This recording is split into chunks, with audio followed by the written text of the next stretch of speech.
વંદે માતરમ વિદ્યાર્થી મિત્રો, આજે આપણે યુનિટ નંબર 3માં રીડ 2 ભણવાના છીએ અને આ રીડ 2માં કાવ્યનું નામ છે વુડમેન સ્પેર ધેટ ટ્રી.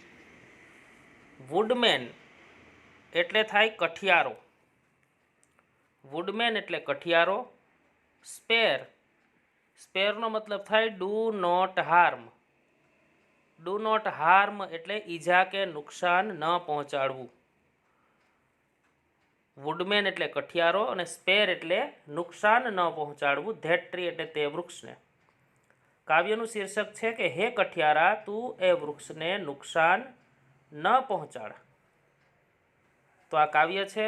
આપણે જે ફિમેલ ફોર ફોરેસ્ટ્રી આ યુનિટ આપણે ભણ્યા છીએ કે જેની અંદર વૃક્ષ પ્રેમીઓ વૃક્ષને બચાવવા માટે એને બાથ ભીડી જાય છે, વૃક્ષને કપાવા દેતા નથી.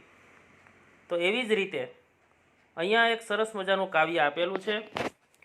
તો આપણે એ કાવ્ય જે છે એનો આપણે અભ્યાસ કરીએ.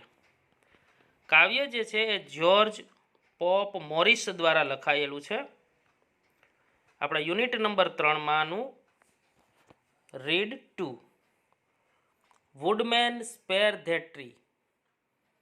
હે કઠિયારા, તું આ વૃક્ષને નુકસાન પહોંચાડતો નહીં. Touch not a single bough. Touch એટલે થાય સ્પર્શ કરવો.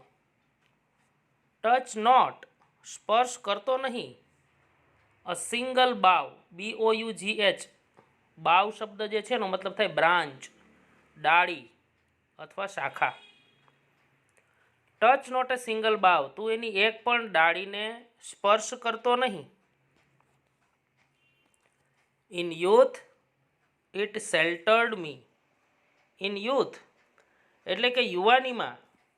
It sheltered me. શેલ્ટર એટલે થાય આશરો આપવો. યુવાનીમાં તેણે મને આશરો આપ્યો છે.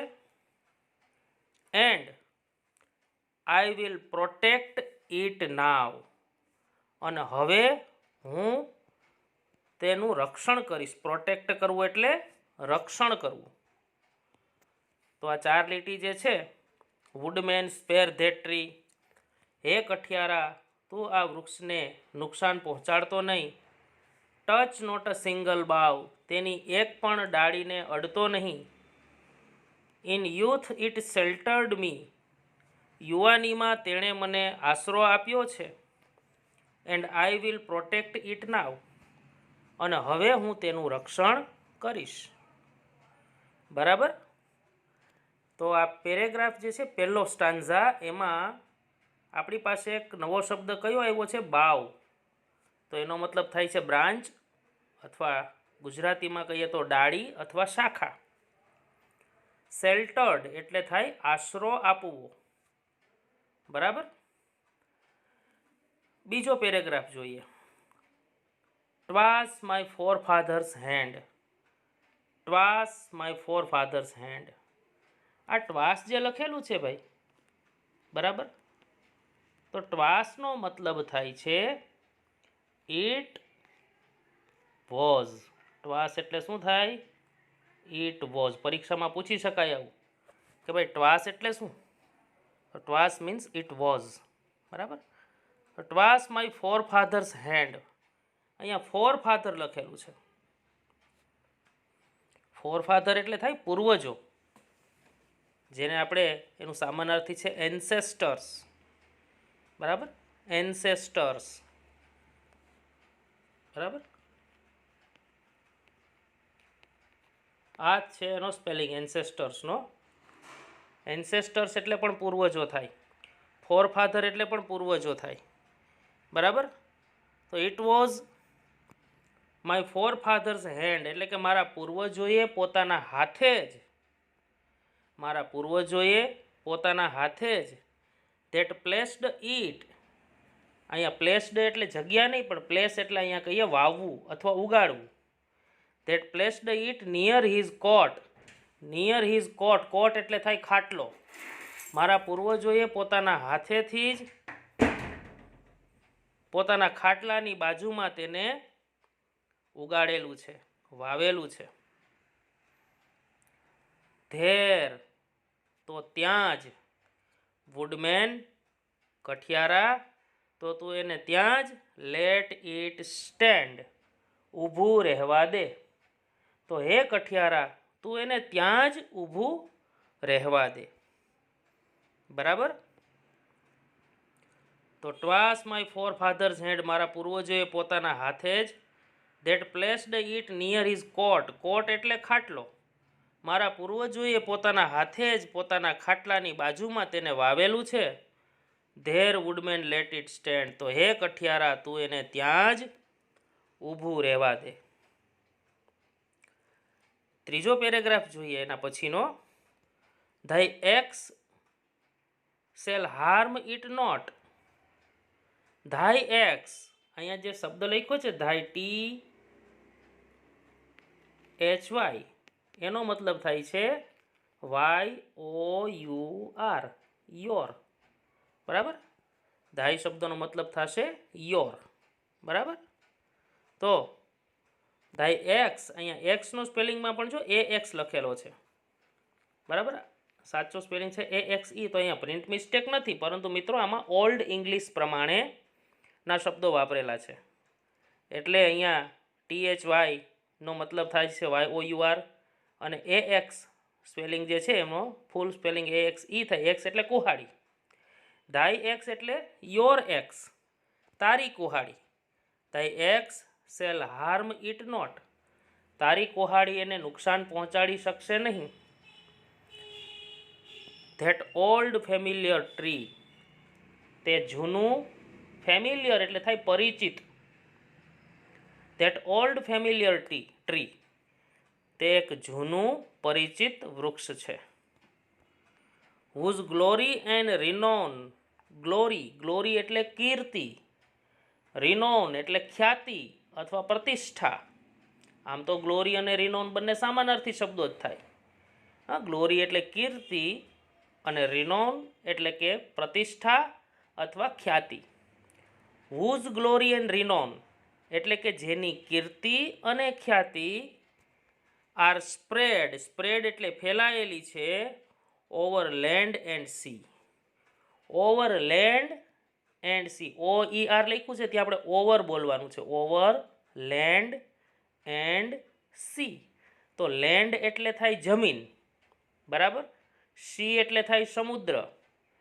પરંતુ અહીંયા આપણે કહીએ લેન્ડ એટલે કહીએ સ્થળ, અને સી સમુદ્ર જે છે એના માટે વાપરીએ શબ્દ આપણે જળ. લેન્ડ એટલે સ્થળ અને સી એટલે જળ. Whose glory and renown are spread, જેની કીર્તિ અને ખ્યાતિ ફેલાયેલી છે, ઓવર લેન્ડ એન્ડ સી, સ્થળે અને જળે, એટલે કે દૂર દૂર સુધી. સ્થળે અને જળે એની કીર્તિ ફેલાયેલી છે એનો મતલબ એવો થાય કે તેની ખ્યાતિ, તેની કીર્તિ દૂર દૂર સુધી ફેલાયેલી છે. એન્ડ વુડસ્ટ ધો યુ ઇટ ડાઉન, એન્ડ વુડસ્ટ ધો યુ ઇટ ડાઉન. આ યુ શબ્દ જે છે HEW, યુ, એનો મતલબ થાય છે કટ, CUT, કટ. કટ એટલે કાપી નાખવું. અને ધો શબ્દ છે THOU, એનો મતલબ થાય તેમ છતાં પણ. એન્ડ વુડસ્ટ ધો યુ ઇટ ડાઉન, અને તેમ છતાં પણ તું એને કાપી નાખવા માંગે છે. આ વુડસ્ટ શબ્દ તો જે વાપરો છે મોડેલ ઓક્ઝિલરી પ્રમાણેનો વાપરો છે, શુડ વુડ આપણે ભણ્યા છીએ એ પ્રમાણે. અને તેમ છતાં પણ તું એને કાપી નાખવા માંગે છે. તો ફરીથી આપણે આની અંદર અહીંથી સ્ટાર્ટ કરીએ ફરીથી, ધેટ ઓલ્ડ ફેમિલિયર ટ્રીથી. બરાબર. આટલું આપણે જોઈએ. ધેટ ઓલ્ડ ફેમિલિયર ટ્રી, તે એક જૂનું પરિચિત વૃક્ષ છે. હુઝ ગ્લોરી એન્ડ રિનોન, કે જેની કીર્તિ અને ખ્યાતિ are spread over land and sea, સ્થળે અને જળે ફેલાયેલી છે. જેની કીર્તિ અને ખ્યાતિ સ્થળે અને જળે ફેલાયેલી છે. એન્ડ વુડસ્ટ ધો યુ ઇટ ડાઉન, અને તેમ છતાં તું એને કાપી નાખવા માંગે છે? તો અહીંયા સુધીની આપણે વાત કરી. હવે આગળ એના પછી એના પેરેગ્રાફ તરફ આપણે જઈએ.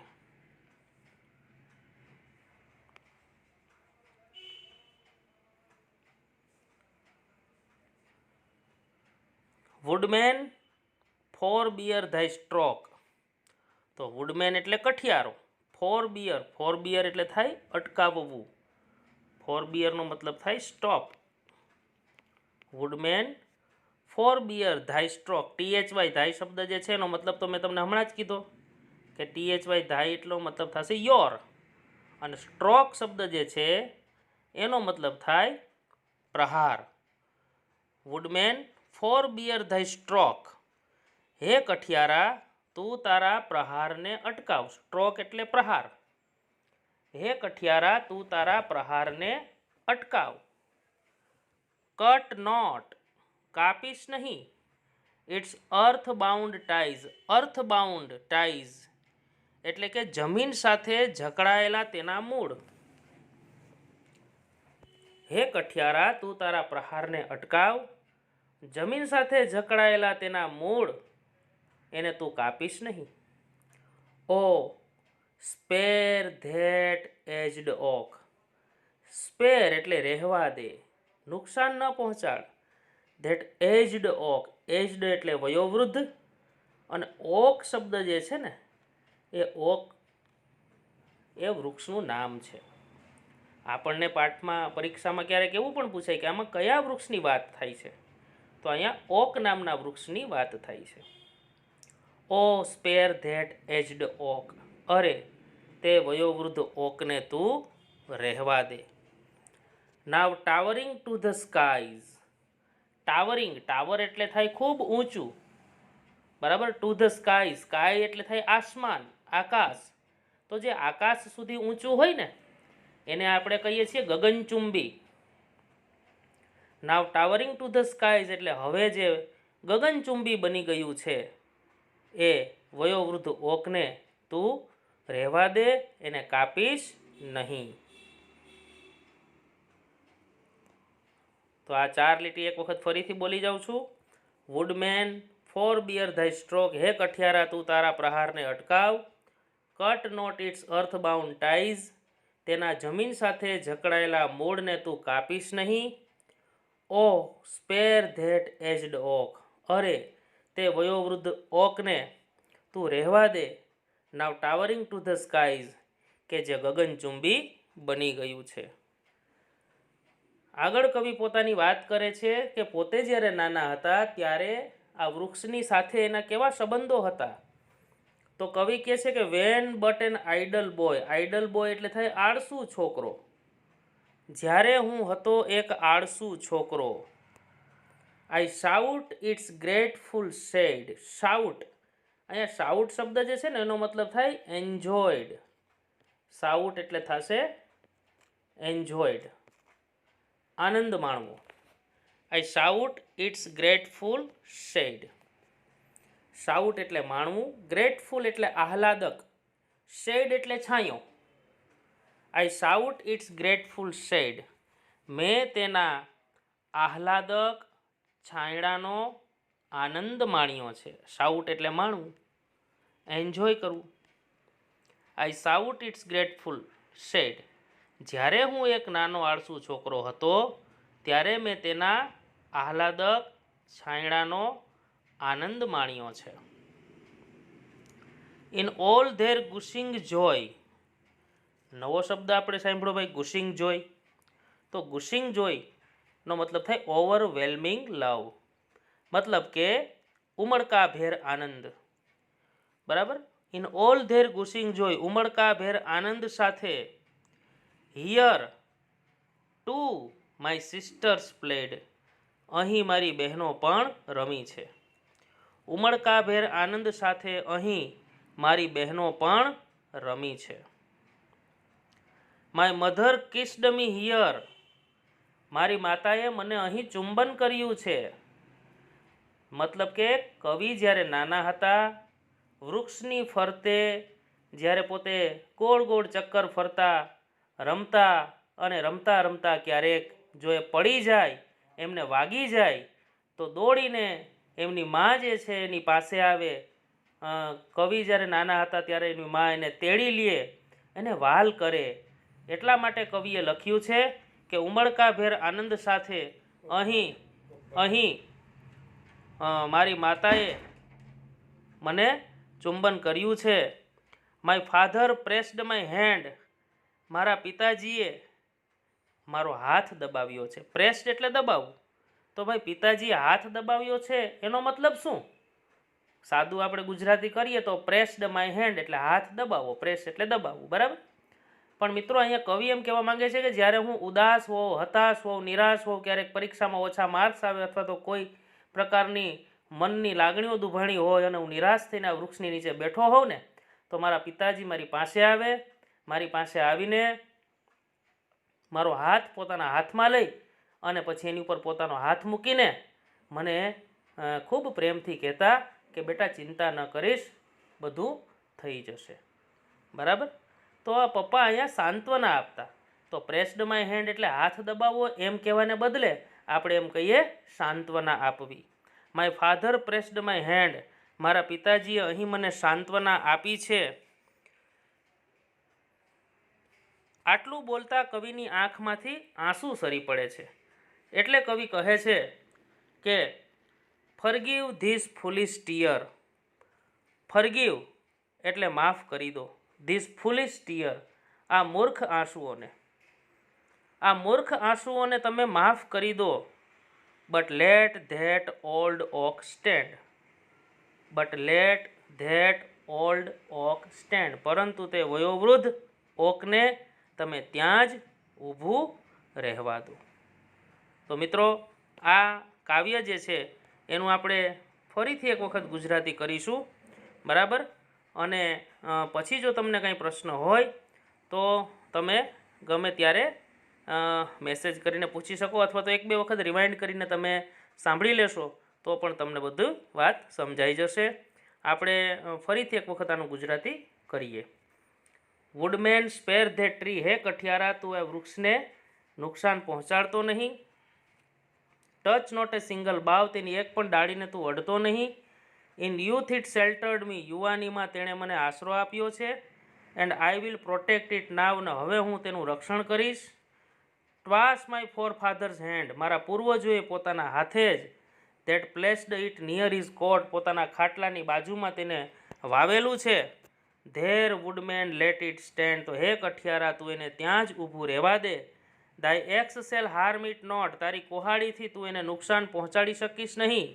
ધેટ ઓલ્ડ ફેમિલિયર ટ્રી, આ જૂનું પરિચિત વૃક્ષ છે. હુઝ ગ્લોરી એન્ડ રિનોન, જેની કીર્તિ અને ખ્યાતિ are spread over land and sea, સ્થળે અને જળે ફેલાયેલી છે. એન્ડ વુડસ્ટ ધો યુ ઇટ ડાઉન, અને તેમ છતાં તું એને કાપી નાખવા માંગે છે. Woodman forbear thy stroke, હે કઠિયારા તું તારા પ્રહારને અટકાવ. Cut not its earth bound ties, તેના જમીન સાથે જકડાયેલા મૂળને તું કાપીશ નહીં. Oh spare that aged oak, અરે તે વયોવૃદ્ધ ઓકને તું રહેવા દે. Now towering to the skies, કે જે ગગનચુંબી બની ગયું છે. When but an idle boy, જ્યારે હું હતો એક આળસુ છોકરો. I sought its grateful shade, મેં તેના આહલાદક છાયણાનો આનંદ માણ્યો છે. ઇન ઓલ ધેર ગુશિંગ જોય, ઉમળકાભેર આનંદ સાથે. Here to my sister's played, મારી બહેનો પણ અહીં રમી છે. My mother kissed me here, મારી માતાએ મને અહીં વહાલ કર્યું છે. My father pressed my hand, અને મારા પિતાજીએ મને અહીં સાંત્વના આપી છે. ફરગીવ ધીસ ફૂલિશ ટીયર, આ મૂર્ખ આંસુઓને તું માફ કરી દે. But let that old oak stand, પરંતુ આ વયોવૃદ્ધ ઓકને તું ત્યાં જ ઊભું રહેવા દે. તો મિત્રો આ હતું યુનિટ નંબર 3નું read to woodman spare that tree. વિદ્યાર્થી મિત્રો હવે આપણે યુનિટ નંબર 4 નો અભ્યાસ કરીશું. યુનિટ નંબર 4માં read 1, mind body medicine. Mind એટલે મન, બોડી એટલે કે શરીર, અને મેડિસિન એટલે કે દવા અથવા ઔષધિ. મન, શરીર અને ઔષધિ, અથવા તો આને તન, મન અને ઔષધિ એવું પણ કહી શકાય. તન, મન અને ઔષધિ. મિત્રો, અહીંયા ઉપર થોડી વાતો લખેલી છે, જેમ કે આમાં દર્શાવેલું છે કે જુદી જુદી જે બીમારીઓ છે, જેમ કે અહીંયા એલિમેન્ટ્સ એટલે કે કઈ કઈ વસ્તુઓનો આપણે ઉપયોગ કરીએ છીએ. હા, એલિમેન્ટ્સ એટલે કે જુદા જુદી જે આપણી બીમારીઓ છે, જેમ કે કોલ્ડ, શરદી થઈ હોય, ફીવર હોય, કફ હોય, ઇન્ડાઇજેશન હોય, એકની હોય, તો એના માટે બે પ્રકારની એલોપેથિક અથવા તો આયુર્વેદિક ટ્રીટમેન્ટ આપણે લેતા હોઈએ છીએ. તો કઈ બીમારીમાં કયા પ્રકારની દવા લઈએ છીએ એના નામ અહીંયા આપણી પાસે માગવાનો પ્રયત્ન કર્યો છે. ત્યાર પછી ઘણી વખત આપણે શરદી થઈ હોય તેમાં ઘરગથ્થુ ઉપચાર પણ કરતા હોઈએ છીએ. હાલમાં જેમ કે આપણે કોરોના વાયરસ જે છે, તો એની સામે રક્ષણ મેળવવા માટે આપણે દિવસમાં ઘણી બધી વખત ઉકાળો અથવા તો ના લેવી, કે પછી આપણે હળદરવાળું દૂધ પીવું, બરાબર, તો એવું બધું આપણે કરતા હોઈએ છીએ. તો એમાં કેટલાક એવા નીચે પ્લાન્ટના પણ નામ આપેલા છે કે જેનો પણ ઉપયોગ જુદી જુદી બીમારીઓમાં થતો હોય છે, જેમ કે તુલસી છે, એલોવેરા, નીમ, વેકાસા, બરાબર. જેમ કે તુલસીનો છોડ તો જાણીતો હોય, એલોવેરા એટલે કુંવારપાઠું છે, નીમ એટલે લીમડો છે, અને વેકાસા એટલે કે અરડુસી, બરાબર. તો આપણે એનો ઉપયોગ જુદી જુદી બીમારીઓમાં કરતા હોઈએ છીએ. તો ચાલો આપણે સમજવાનો પ્રયત્ન કરીએ આ પાઠની અંદર કે આપણી જે બધી આ બીમારીઓ હોય, તો આ બીમારીઓની અંદર સામાન્ય રીતે બીમારી કઈ રીતે થાય, એનો ઉપચાર માટે આપણે શું કરીએ છીએ, શું કરવું જોઈએ, એની બધી ચર્ચા આ પાઠની અંદર છે. તો પાઠમાં જોઈએ. If we look at different people in the world,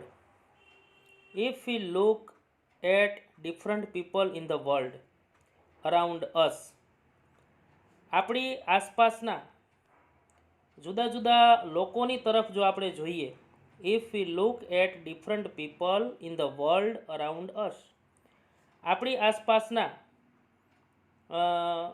દુનિયાના જુદા જુદા લોકો તરફ આપણે જો જોશું, તો વી ઓબ્ઝર્વ કરવું એટલે અવલોકન કરવું. તો આપણને એવું અવલોકન કરવા મળશે કે we are all of us are not all alike. All of us એટલે આપણે બધા જ, are not all alike. Alike એટલે એક સરખા. આપણે બધા કંઈ એક સરખા નથી, બરાબર. If we look at different people in the world around us, આપણી આસપાસની દુનિયાના જુદા જુદા લોકોની તરફ આપણે જોઈશું, તો આપણને એવું અવલોકન કરવા મળશે કે આપણે બધા કંઈ એક સરખા નથી. ઈચ વન ઓફ અસ, આપણામાંનો દરેક is different in many ways, અલગ પડે છે. ઇન મેની વેઝ એટલે કે ઘણી બધી રીતે. આપણામાંનો દરેક વ્યક્તિ ઘણી બધી રીતે અલગ પડે છે. બોથ ફિઝિકલી એન્ડ મેન્ટલી, શારીરિક રીતે અને માનસિક રીતે પણ. તમારી આસપાસની દુનિયાના પણ જેટલા બધા લોકો છે, બધાને જોશો તો કંઈ બધા સરખા નથી. તમે જુઓ તો કોઈને ફિઝિકલી કોઈ ઘણા સારી રીતે સ્વસ્થ હોય, તો ઘણા શારીરિક રીતે અસ્વસ્થ હોય. ઘણાનો શરીરનો બાંધો મજબૂત હોય, ઘણાનો નબળો હોય. તો મેન્ટલી પણ ઘણા બધા માનસિક રીતે ખૂબ સ્ટ્રોંગ હોય. ઘણાને નાની વાતમાં ગુસ્સો આવી જતો હોય, બરાબર. તો બધા લોકો જે છે એમાં કંઈક ને કંઈક નવીનતા, કંઈક ને કંઈક અલગપણું આપણને જોવા મળે છે. We ought to understand our own nature and the nature of others. આપણે આપણા સ્વભાવને વી ઓટ ટુ અન્ડરસ્ટેન્ડ. આ ઓટ શબ્દ જે છે ને, એ શુડનું સામાનાર્થી છે. આપણે મોડેલ ઓક્ઝિલરી ભણાવ્યા એમાં વાત કરી હતી શુડ અને ઓટ ટુ. તો વી ઓટ ટુ અન્ડરસ્ટેન્ડ આપણે સમજવું જોઈએ અવર ઓન નેચર, આપણે આપણા પોતાના સ્વભાવને સમજવો જોઈએ, and the nature of others, અને આપણે બીજાના સ્વભાવને પણ બીજાની પ્રકૃતિને પણ સમજવી જોઈએ, for our own happiness and wellbeing, આપણી પોતાની ખુશી માટે અને આપણા પોતાના કલ્યાણ માટે. જીવનમાં આપણી પોતાની ખુશી અને આપણા પોતાના કલ્યાણ માટે આપણે આપણા સ્વભાવને પણ સમજવો જોઈએ અને બીજાના સ્વભાવને પણ આપણે સમજવો જોઈએ. The shapes and size, temperaments and characters of people have lot of variations that must affect our health and happiness. જો કેટલી વાત લખેલી છે આમાં કે ધ શેપ્સ એટલે આકાર, સાઇઝ એટલે કદ, ટેમ્પરામેન્ટ્સ એટલે સ્વભાવ, કેરેક્ટર્સ એટલે કે લક્ષણો, end of people have lot of variation, એમાં તમને ઘણી બધું વેરિએશન એટલે વિવિધતા જોવા મળે છે. That must affect hour health, affect કરવું એટલે અસર કરવું, કે જેની અસર આપણા આરોગ્ય ઉપર થાય છે અને આપણી સુખાકારી ઉપર થાય છે, આપણી ખુશીઓ ઉપર એની અસર થાય છે. લોકોના આકાર, કદ, સ્વભાવ અને લક્ષણો જે છે એમાં ઘણી બધી વિવિધતા જોવા મળે છે કે જેની અસર આપણા આરોગ્ય ઉપર અને આપણી હેપીનેસ એટલે કે આપણી ખુશી ઉપર થાય છે. અકોર્ડિંગ ટુ આયુર્વેદ, આયુર્વેદના મત મુજબ ફિઝિકલ ડિસીઝ અકર, ફિઝિકલ ડિસીઝ એટલે થાય શારીરિક રોગ, અક્કર એટલે થાય હેપન, થવું અથવા બનવું. શારીરિક રોગ થાય છે મેઇનલી ઓઈંગ ટુ એટલે ને કારણે, એક્સટર્નલ ફેક્ટર એટલે થાય બાહ્ય પરિબળો. આયુર્વેદના મત મુજબ શારીરિક રોગ ખાસ કરીને બાહ્ય પરિબળોને કારણે થાય છે. લાઈક રોંગ ડાયટ, જેમ કે આપણી ખોટી રીતે અથવા તો આપણો અયોગ્ય જે આહાર છે, જેમ કે આપણો અયોગ્ય આહાર, or exposure to pathogens, exposure to pathogen, exposure એટલે થાય ના સંપર્કમાં આવવું અને પેથોઝન્સ એટલે થાય રોગ ઉત્પન્ન કરનારા જીવાણુ. અત્યારે આપણને ધારો કે કોઈ તકલીફ થઈ, ધારો કે કોઈને કોરોના કઈ રીતે થાય, તો કે ભાઈ એ કોઈ પેથોજન્સ એટલે કે વાયરસના સંપર્કમાં આવે તો એને રોગ થાય, બરાબર. તો એક્સપોઝર એટલે ના સંપર્કમાં આવવું ને પેથોજન્સ એટલે થાય રોગ ઉત્પન્ન કરનારા જીવાણુઓ. તો અકોર્ડિંગ ટુ આયુર્વેદ, આયુર્વેદના મત મુજબ ફિઝિકલ ડિસીઝ અકર, શારીરિક રોગ થાય છે મેઇનલી એટલે ખાસ કરીને ઓઈંગ ટુ એક્સટર્નલ ફેક્ટર્સ, ખાસ કરીને બાહ્ય પરિબળોને કારણે, જેમ કે રોંગ ડાયટ, અયોગ્ય આહાર અથવા રોગ ઉત્પન્ન કરનારા જીવાણુઓના સંપર્કમાં આવવું. મેન્ટલ ડિસીઝ એટલે કે માનસિક રોગ arise mainly from internal factors, માનસિક રોગ જે છે એ ખાસ કરીને આંતરિક પરિબળોને કારણે થાય છે. Like wrong use of the senses, જેમ કે આપણે આપણી ઇન્દ્રિયો જે છે એનો આપણે અયોગ્ય રીતે ઉપયોગ કરતા હોઈએ. And the increase of negative emotion, increase થવું એટલે વધારો થવો, નેગેટિવ ઇમોશન્સ એટલે કે નકારાત્મક લાગણીઓ, નકારાત્મક ભાવનાઓ. માનસિક રોગ ખાસ કરીને આંતરિક પરિબળોને કારણે થાય છે, જેમ કે રોંગ યુઝ ઓફ સેન્સીસ, જેમ કે ઇન્દ્રિયોનો અયોગ્ય ઉપયોગ, and the increase of negative emotions અને નકારાત્મક લાગણીઓમાં વધારો. We ought to develop the habit of positive thinking, આપણે હકારાત્મક વિચારવાની આદત વિકસાવવી જોઈએ. વી ઓટ ટુ ડેવલપ, આપણે વિકસાવવી જોઈએ ધ હેબિટ એટલે આદત ઓફ પોઝિટિવ થિંકિંગ એટલે હકારાત્મક વિચારવાની. જીવનમાં હંમેશા આપણે હકારાત્મક વિચારવું જોઈએ. દરેક બાબતની અંદર કંઈક પોઝિટિવિટી છુપાયેલી હોય. એક વખત અમિતાભ બચ્ચન જે છે એમણે એક ઇન્ટરવ્યૂમાં એવું કીધેલું કે મારા પિતાજી એવું મને કહેતા કે યદિ હમારે મન કા હો તો અચ્છા और यदि हमारे मन का ना हो तो बहुत अच्छा. મતલબ કે આપણે જે વિચાર્યું છે એવું થઈ જાય તો સારું, અને આપણે વિચાર્યું છે એવું ન થાય તો સમજવાનું બહુ સારું, કારણ કે ભગવાને આપણા માટે કંઈક વધારે સારું વિચાર્યું હશે. આપણે જો સારી રીતે મહેનત કરતા હઈશું, આપણે જો પૂરી પરિશ્રમ કરતા હશું, આપણે ઈમાનદારીથી જીવન જીવતા હશું, અને છતાં પણ જો આપણી સાથે કંઈક ગલત થાય તો સમજવાનું કે આની પાછળ ઈશ્વરનો કંઈક સારો સંકેત છે. ભગવાન આપણને કોઈક સારી જગ્યાએ લઈ જવા માંગે છે, આપણને કંઈક વધુ સારું આપવા માંગે છે મિત્રો. બરાબર? તો નિરાશ ન થવું, હંમેશા પોઝિટિવ વિચારવાનું. ગ્લાસનું દૂધ જે ગ્લાસ જે છે એની અંદર દૂધ ભરેલું હોય તો અડધો ગ્લાસ ખાલી હોય, અડધો ગ્લાસ ભરેલો હોય. તમે 10 માણસોને પૂછશો ને તમને આ ગ્લાસમાં કેવું દેખાય છે, તો ઘણા એમ કહે છે કે ગ્લાસ અડધો ખાલી છે, અને અડધા લોકો એવું કહે છે કે ગ્લાસ અડધો ભરેલો છે. તો સમજવાનું કે જે એમ કહે છે ને કે આ ગ્લાસ અડધો ભરેલો છે એની વિચારસરણી પોઝિટિવ છે, અને જેને ખાલી દેખાય છે અડધો ગ્લાસ એની વિચારસરણી અમુક અંશે નેગેટિવ છે. તો આપણે જીવનમાં હંમેશા પોઝિટિવ વિચાર કરવાની આદત વિકસાવવી જોઈએ. It has a good positive effect on our emotions. તેની આપણી ભાવનાઓ ઉપર સારી હકારાત્મક અસર થાય છે. ગુડ પોઝિટિવ ઇફેક્ટ એટલે કે સારી હકારાત્મક અસર થાય છે ઓન અવર ઇમોશન્સ એટલે આપણી ભાવનાઓ ઉપર.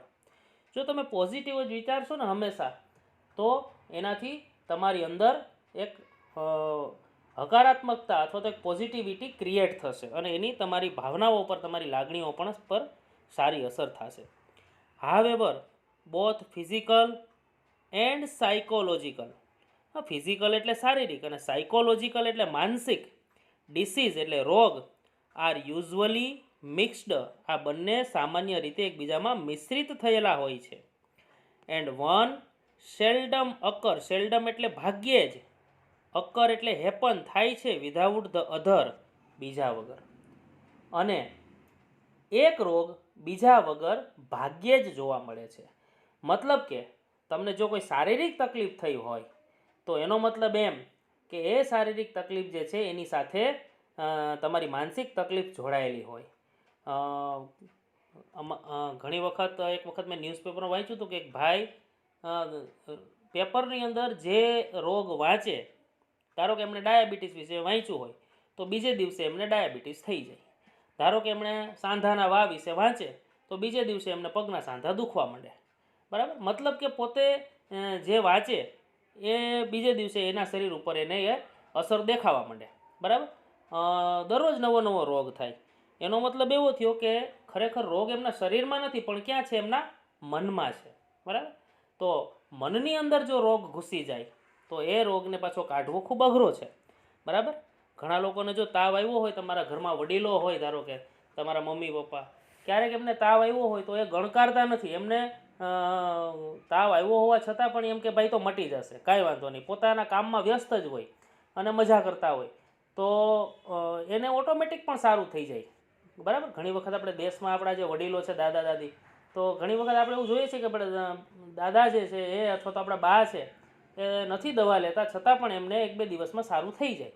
અને આપણને ભાઈ સહેજ માથું દુખતું હોય તો તરત જ આપણે ગોળી લઈ લઈએ કે ભાઈ મને તો બહુ માથું દુખે છે, આપણે સહન નથી કરતા. બરાબર? તો ખાસ કરીને જે શારીરિક અને માનસિક રોગ જે છે એ સામાન્ય રીતે એકબીજામાં મિશ્રિત થયેલા હોય છે અને બીજા વગર એક ભાગ્યે જ જોવા મળે છે. બરાબર? તો